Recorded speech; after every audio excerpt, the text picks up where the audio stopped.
우주 채널 기적 방송국입니다. 레인보우 다이아 크리스탈 인사드릴게요.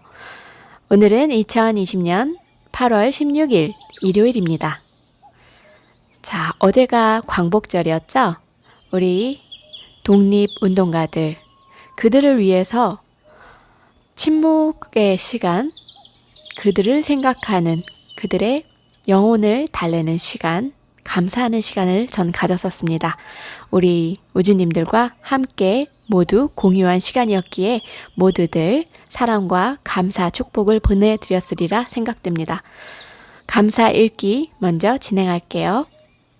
우주의 77조 세포들은 우주의 빛과 에너지로 관통하는 나 자신 크리스탈이라서 이 홀로그램 세상에서 우리 모든 세상 우주님들과 통용할 수 있는 에너지로 받아들이게 되어 너무나 감사드리고 사랑합니다. 오늘도 사랑합니다. 감사합니다. 오늘 제가 준비한 책은요. 신사임당님의 Keep Going이라는 책. 나는 월 1,000만 원을 벌기로 결심했다. 21세기 북스에서 출판되었습니다. 감사합니다.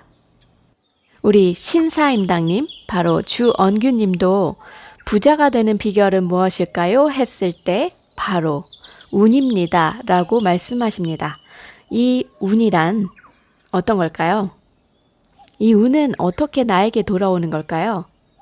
자, 내가 불안한 결정을 했던 순간을 돌아보면 몇 가지 공통점을 발견할 수 있다. 첫째는 조급함이다. 딱히 이유가 없는데도 스스로를 몰아붙였다. 조급한 상태에서 내린 결정이 좋은 결과를 가져오기 힘들다는 것을 알면서 왜 그리 급했을까? 마음이 조급하면 판단력이 흐려지고 섣부른 결정을 내리게 된다. 나의 첫 번째 창업은 조급함의 결정체였다. 평생 모은 돈을 한 번에 쏟아부어야 한다는 사람도 없었고 더 많은 준비를 하지 않을 이유도 없었다. 시간이 나의 편이 되도록 했어야 했다. 조급함을 느낄수록 여유를 갖고 모든 상황을 다시 바라볼 필요가 있다. 하나씩 요소를 분해해 본 다음 모두 다 옳다고 생각됐을 때 해도 늦지 않다. 한 번만 더 살펴볼 걸 그랬다는 후회가 밀려오지 않도록 최선을 다해야 한다. 최선을 다한 뒤에 맞이하는 실패는 원인을 비교적 빨리 찾을 수가 있다. 모든 요소에 최선을 다했기 때문에 내 손이 닿지 않은 곳이 어디인지 알 수 있다. 그러나 조급한 결정으로 망친 건 내 손이 닿지 않은 곳을 찾기가 힘들다. 그래서 실패 원인을 개선할 엄두도 나지 않는다. 어디서부터 잘못됐는지 파악조차 하기 어렵기 때문이다. 여유롭다는 것과 최선을 다한다는 말이 서로 맞지 않는 것 같지만 달리 표현할 방법이 없다. 여유를 두고 최선을 다해야 한다. 물론 빠르고 정확하게 모든 부분을 검토하고 결정하는 사람도 있다. 두 번째는 격앙된 감정이다. 좋은 감정이든 좋지 않은 감정이든 마찬가지인데 감정이 고조된 상태에서 내린 결정들은 대부분 후회로 이어진다. 나는 이 우울한 감정 때문에 주어진 기회를 포기하기도 했다. 또 반대로 무모한 용기에 도취되어 리스크 요인을 과소평가하고 과감한 시도를 하기도 했다. 나처럼 감정 기복이 심한 사람들은 아침엔 무엇이든 할 수 있을 것 같다가도 저녁이 되면 아무것도 할 수 없을 것 같다. 나의 첫 번째 창업은 순전히 감정에 의해 이루어졌다. 계약하고 동업하고 인테리어 하는 모든 과정이 감정에 휩쓸린 결정이었다. 자존심 때문에 한번 뱉은 말을 고집하다 어느 순간부터 돌이킬 수가 없게 되었다. 가게를 열고 손님이 없다는 현실을 처음으로 마주했을 때는 우울감과 나 자신에 대한 분노로 인해 아무것도 할 수가 없었다. 조용히 감정을 누그러뜨리고 목표를 정리한 다음 해결책을 모색하고서야 나의 첫 사업은 자리를 찾았다. 어떤 결정을 내리기 전에 나 자신에게 이렇게 물어보자. 나는 지금 어떤 감정 상태인가?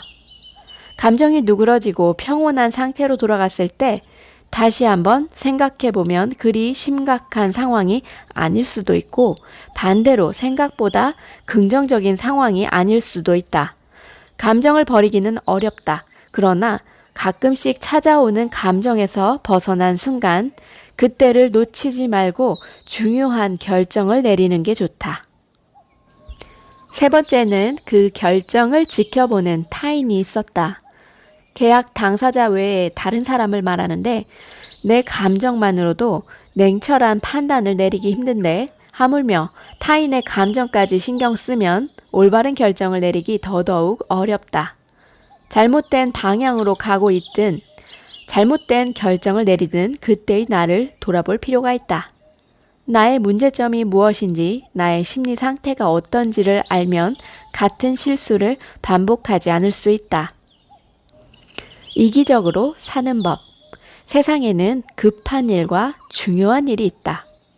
네, 저도 지금 신사임당님께서 하신 말씀에 굉장히 공감을 많이 합니다.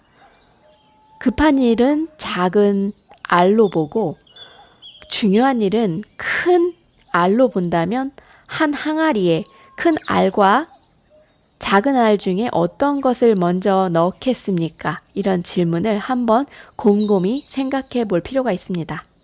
네, 다시 시작할게요. 두 가지 일의 차이는 중심이 누구에게 있는가이다. 중요한 일은 나를 위해 꼭 필요한 일이고 급한 일은 타인에게 중요한 일이다. 예를 들어 회사에서 일하는 건 누구에게 중요한 일일까? 그 회사 사장님 또는 주주에게 중요한 일이다. 내가 일한 대가로 월급을 받기 때문에 마치 그게 나에게 중요한 일처럼 느껴진다. 하지만 그것은 급한 일일 뿐이다. 회사는 남에게 중요한 일이 나에게 중요한 일인 것처럼 느껴지도록 구조가 짜여 있다. 회사는 법인이고 법인은 서류상으로 존재하는 것으로 어떤 성격이나 감정을 갖고 있지 않다. 회사의 주인은 주주이고 IPO, 기업 공개된 상장 회사라면 주주는 여러분의 얼굴을 모른다. 주주는 여러분의 월급이 오르는 것을 바라지 않으며 법인의 가치는 구조 조정을 통해 회복되는데 우리는 주주에 대한 충성을 일일이 알 필요가 없다는 것. 이것이 명백하다. 내가 아무리 보고서를 멋지게 작성해도 관련 프로젝트를 발생한 매출이 나에게 떨어지는 경우는 없다. 고작 해야 인사 고과를 잘 받아 연봉이 조금 오를 뿐이다. 최고 등급을 받아 연봉이 10% 정도 인상됐다고 하자. 연봉 4천만 원이면 400만 원이 오르는데 그것을 12개월로 나누고 세금을 떼고 나면 한 달에 300만 원 남짓이다. 돈을 더 버는 것이 자신에게 가장 중요한 일이라면 회사가 돈을 벌게 하는데 최선의 노력을 다하는 선택은 정답이 아닐 가능성이 높다. 나는 지금 무엇을 중요하게 생각하는가? 나한테 지금 정말 중요한 일은 무엇인가? 회사 일을 하느라 자기 인생에서 중요한 일을 미루고 있지 않은가? 당장의 급한 일에 밀려 나 자신을 위한 일을 외면하고 있지는 않은가? 회사는 나에게 많은 업무를 요구하고 언제나 데드라인을 설정하는데 심리적, 물리적 압박을 받을 수밖에는 없다. 반면 나에게 중요한 일의 주체는 나 자신이다. 조금 늦어진다고 해서 나를 압박할 사람도 없고 내가 일을 안 한다고 해서 아무도 모른다. 그렇다면 우리는 자신에게 이렇게 물어야 한다. 급한 일을 먼저 할까? 중요한 일을 먼저 해야 할까? 살다 보면 이런 고민을 하는 순간이 반드시 찾아온다. 판단을 내리기 전에 기준을 어디에 둘지를 먼저 생각해 보자. 중요한 일은 나를 위한 일, 급한 일은 남을 위한 일. 그림을 그리든 손을 쓰든 음악을 하든 사업을 하든 나에게 중요한 일을 해야 한다. 회사는 나에게 중요한 일이 무엇인지 신경 쓰지 않는다. 급한 일 때문에 중요한 일을 미루지 말라는 것이다. 월급은 다른 사람에게 중요한 일을 해주고 받는 대가, 급한 일을 처리한 값이다. 나에게 중요한 일을 하면서 돈을 벌 수 있다면 얼마나 좋을까? 나는 회사에 매여 원하지도 않는 영상을 만드는 일을 더 이상 하고 싶지 않아서 퇴사했다. 하지만 나에게 중요한 일을 하려면 돈이 필요했고 돈이 들어오는 구조를 만들어야 했다. 그 과정에서 나에게 중요한 일을 하기 위해 급한 일에서 벗어나는 방법을 알게 됐다. 평일에도 나에게 중요한 일, 예를 들어 지금보다 더 발전한 인생을 위해 해야 하는 행동 목록을 정리하는 것, 유튜브 컨텐츠를 기획하는 것과 같이 지금 당장 내 인생을 좌우하는 일을 할 때 핸드폰을 거의 들여다보지 않는다. 중요한 일 위주로 우선순위를 정하고 처리한 후 연락한다. 나에게 중요한 일을 할 수 있는 여건과 환경을 만들어야 한다. 응원해주는 사람도 없고 도와주는 사람도 없을 것이다. 오롯이 혼자 걸어가야 한다. 회사를 그만둬도 격려해주는 사람은 없다. 회사는 나의 인생을 책임지지 않으니까. 내가 원하면 전 세계 어디든 다이렉트로 연결 가능한 시대가 되었다. 우리나라도 이제는 글로벌 스탠더드웨어에 합류했다. 특히 인터넷 네트워크가 그 어느 나라보다 잘 갖춰져 있기 때문에 글로벌 비즈니스는 누구나 쉽게 할 수 있다. 광고는 어떤가? 내가 원하는 사람들, 타겟을 대상으로 10만 원만 들여도 내 상품의 경쟁력을 판단받을 수가 있다. 예전에는 광고를 집행하려면 거대 매체와 협상해야 하는데 지금은 앉은 자리에서 휴대전화로 글로벌 거대 기업 구글에 광고를 집행한다. 단돈 5만 원도 안 되는 돈으로. 1시간 만에 쇼핑몰을 오픈할 수도 있고 물건을 팔 수도 있고 지식과 재능 같은 무형의 가치를 팔 수도 있다. 엔터테인먼트 회사와 계약하지 않아도 매니저가 방송국에 CD를 돌리지 않아도 PD가 음악 프로에 출연시켜주지 않아도 제이플라 같은 글로벌 스타가 된다. 권리금, 월세를 내지 않아도 되고 영업하느라 술을 먹지 않아도 되며 국내가 아니라 세계를 타깃으로 판매하는 것도 얼마든지 가능하다. 비행기를 타지 않아도 글로벌 비즈니스를 할 수 있다. 무궁무진한 사업 기회가 열려 있는 것이다. 목표를 달성한 경험. 2018년에 내가 세운 목표 중에 하나는 인터넷에서 유명해지기였다. 그 목표를 세운 다음부터 내가 할 수 있는 일들을 찾기 시작했는데 우선 나 자신을 브랜딩하기 위해 구체적으로 무엇을 해야 할지 생각해 보았다. 그 과정에서 여러 가지 채널 중에 유튜브를 선택하게 됐고 결정을 내린 다음에는 유튜브에 맞는 영상 제작과 편집을 했다. 기존의 사업을 차질 없이 운영하려면 내가 해왔던 일을 대신할 사람을 뽑아야 했고 그러기 위해서 늘어나는 인건비를 감당할 만큼 매출을 늘려야 했다. 자연히 스마트 스토어 외에 다른 채널을 갖춰야겠다는 계획을 세웠다. 그러다 보니 신사임당 채널이 성장했고 인터넷에서 유명해지기라는 목표를 달성할 수 있었고 가장 큰 목표는 자본주의를 정복하는 것. 내가 어떤 선택을 내릴 때 첫 번째로 고려하는 조건은 돈이 되지 않도록 하는 것. 그것을 당대에 이루는 것이었다.